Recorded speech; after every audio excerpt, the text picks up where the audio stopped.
spesifik bayi pada bayi ibu dengan tujuan untuk mengetahui apakah kami dapat mendeteksi adanya kelainan-kelainan pada bayi ibu. Dan sebelum melakukan pemeriksaan fisik, ibu dapat menandatangani lembar persetujuan, mohon dibaca, kemudian ditandatangani. Ini sesudah.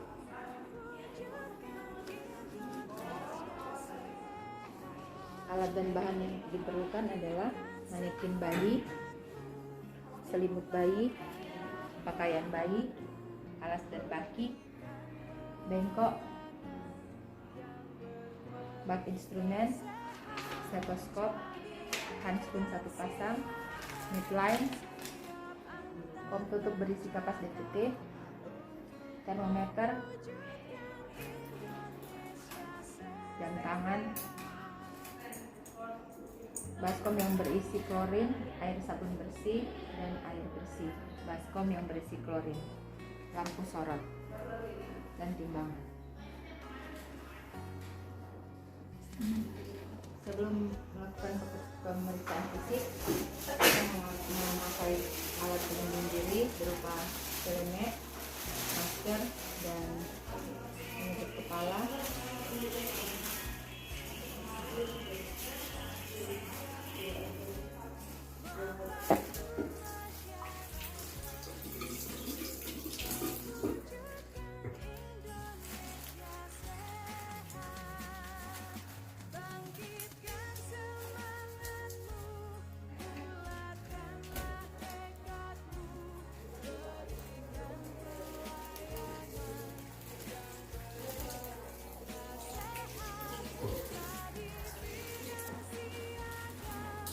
Menggunakan sarung tangan steril.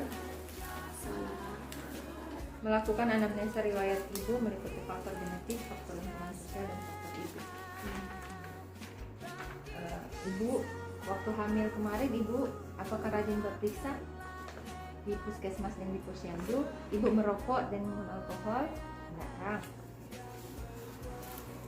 Menyiapkan alat dan bahan secara ergonomis. Menjaga suhu bayi dan lingkungan dalam keadaan sehat. Gunakan lampu sorot untuk menghangatkan bayi. Jarak lampu 60 cm. AC dan kipas angin tidak boleh dihidupkan. Meletakkan bayi pada tempat yang rata, tempat tidur, dan posisikan bayi secara penumpang. Mengkaji keadaan umum bayi secara keseluruhan. Bayi yang cukup bulan biasanya ditutupi oleh vernix caseosa. Bibir dan kulit bayi berwarna merah, apakah merah atau biru. Apakah ekstremitas bayi dapat bergerak bebas, bayi bernafas atau menangis atau tanpa ringkuran. Melakukan penimbangan berat badan bayi. Pastikan timbangan berada dalam angka 0, kemudian timbang bayi. Bayi, berat badan bayi 2,8 kg. Lakukan pengukuran panjang badan. Letakkan bayi di tempat yang datar, kemudian ukur panjang bayi menggunakan alat pengukur.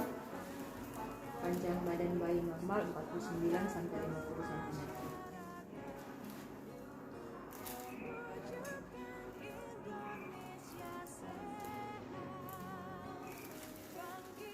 Panjang badan bayi 48 cm. Kemudian mengukur lingkar kepala. Lingkar kepala diukur pada diameter terbesar, yaitu frontali oksipital. Jika terdapat kaput, itu nanti dilakukan 2 hari. Normal 33 sampai 35, dan saat ini lingkar kepala bayi 34. Kemudian mengukur lingkar dada. Lingkar dada diukur pada diameter terbesar, yaitu mengukur lingkar dada. Pengukuran dilakukan dari daerah dada ke punggung dan kembali ke dada dengan normalnya 30 sampai 38 cm, dan pada saat ini 34 cm. Pemeriksaan suhu tubuh bayi dilakukan pada aksila 5 sampai 10 menit dengan suhu badan normal 36 sampai 37,2 derajat Celcius. Hasil pemeriksaan 36,7. Pemantauan denyut jantung janin. Memperhatikan keteraturan denyut jantung bayi, menghitung frekuensi selama 1 menit sambil memantau apakah ada apnea atau mendengarkan suara bunyi yang dikeluarkan oleh bayi. Memperhatikan tarikan dada bayi dengan pernapasan normal 40-60 kali per menit. Pemeriksaan head to toe dimulai dari kepala, raba sepanjang dari sutura dan fontanel, apakah curangnya normal, fontanel anterior harus diraba, apakah ada hidrosefalus, sedangkan untuk yang terlalu kecil ada mikrosefalus. Terus ada trauma kelahiran misalnya kaput, mikrosefalomatom atau perdarahan intracranial. Perhatikan adanya kelainan kongenital seperti anencefali dan mikrosefali. Melakukan pemeriksaan mata. Periksa jumlah, posisi atau letak mata, apakah simetris atau tidak.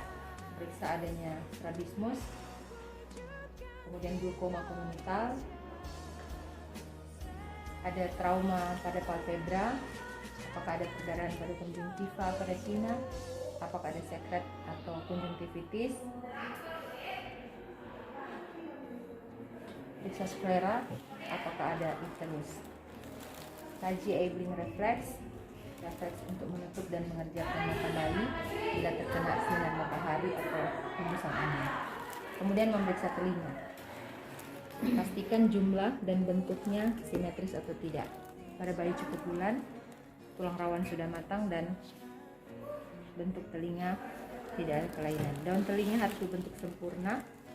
Perhatikan letak daun telinga yang letak rendah terdapat pada bayi yang mengalami sindrom tertentu. Kemudian periksa hidung. Kaji bentuk dan lebar hidung. Pada bayi cukup bulan, lebarnya lebih luas dari 2,5 cm. Bayi harus dapat bernafas dengan hidung.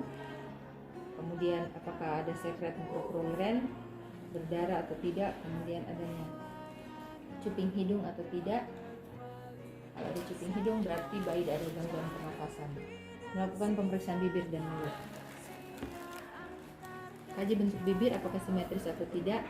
Langit-langit mulut dan bibir diperiksa apakah ada bibir sumbing atau labiopalatus-kisis. Perhatikan ada bercak putih pada gusi ataupun palatal. Kaji refleks rooting, refleks sucking, mengisap dan refleks swallowing atau menelan. Melakukan pemeriksaan leher. Leher bayi biasanya pendek dan harus diperiksa kesimetrisannya. Pergerakan harus baik. Jika terdapat keterbatasan pergerakan, kemungkinan ada kelainan tulang leher. Periksa adanya trauma leher yang dapat menyebabkan kerusakan pada plexus brachialis. Lakukan perabaan untuk mengidentifikasi adanya pembengkakan kelenjar tiroid dan vena jugularis. Pemeriksaan dada. Periksa kesimetrisan gerakan dada saat bernafas. Pernafasan normal pada dinding dada dan abdomen bergerak secara bersamaan. Pada bayi cukup bulan, puting susu sudah terbentuk dengan baik dan tampak simetris. Memeriksa bahu, lengan, dan tangan. Kedua lengan harus sama panjang. Periksa dengan cara meluruskan kedua lengan ke bawah. Periksa jumlah jari-jari, apakah ada polidactyly atau sindactyly. Tapak tangan harus bisa terbuka. Periksa adanya parunia pada kuku yang dapat infeksi atau tercabut sehingga menimbulkan luka atau perdarahan. Kaji refleks moro, kemudian refleks palmar gasping, kemudian memeriksa abdomen. Amati tali pusat. Tali pusat terdapat 2 arteri dan 1 vena. Observasi pergerakan abdomen. Abdomen tampak bulat dan bergerak serentak dengan pergerakan dada saat bernafas. Raba abdomen untuk memeriksa adanya massa. Melihat dan meraba bentuk abdomen. Raba apakah ada massa abnormal, bentuk perut sangat cekung atau tidak. Memeriksa genitalia. Pada bayi laki-laki. Bayi laki-laki panjang penis 3-4 cm dan lebar 1-1,3 cm. Periksa posisi lubang uretra. Prepusium tidak boleh ditarik karena akan menyebabkan fimosis. Skrotum harus dipalpasi untuk menentukan jumlah testis. Pada bayi perempuan, labia mayora telah menutupi labia minora. Pastikan lubang uretra terpisah dengan lubang vagina. Terkadang tanpa adanya sekret warna putih atau berdarah dari vagina. Hal ini disebabkan oleh pengaruh hormon. Tungkai dan kaki. Periksa kesimetrisan tungkai dan kaki. Periksa panjang kedua kaki dengan meluruskan keduanya dan bandingkan juga hitung jumlah jari-jari kaki. Kedua tungkai harus dapat bergerak bebas. Mengkaji refleks Babinski dengan mengusap atau menekan bagian yang menonjol pada dasar jari kaki. Periksa spinal atau punggung bayi dengan cara menelungkupkan bayi. Cari adanya tanda abnormalitas seperti spina bifida, pembengkakan atau lesung bercak kecil berambut yang dapat menunjukkan adanya abnormalitas. Periksa anus dan rektum. Periksa adanya kelainan atresia anus dengan menggunakan termometer. Kita dapat memastikan bahwa bayi tidak atresia anus. Kaji mekonium secara umum keluar pada 24 bulan pertama. Memeriksa kulit.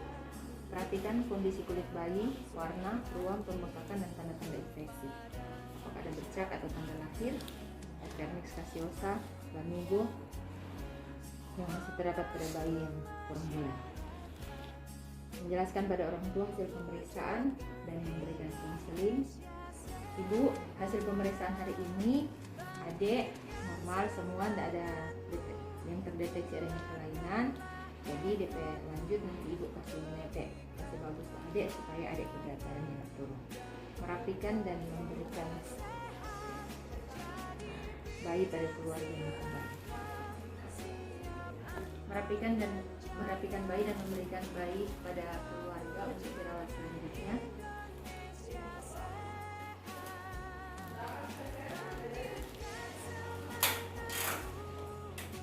Ibu, ini adik nanti kasih toto kasih sekitar membereskan alat-alat,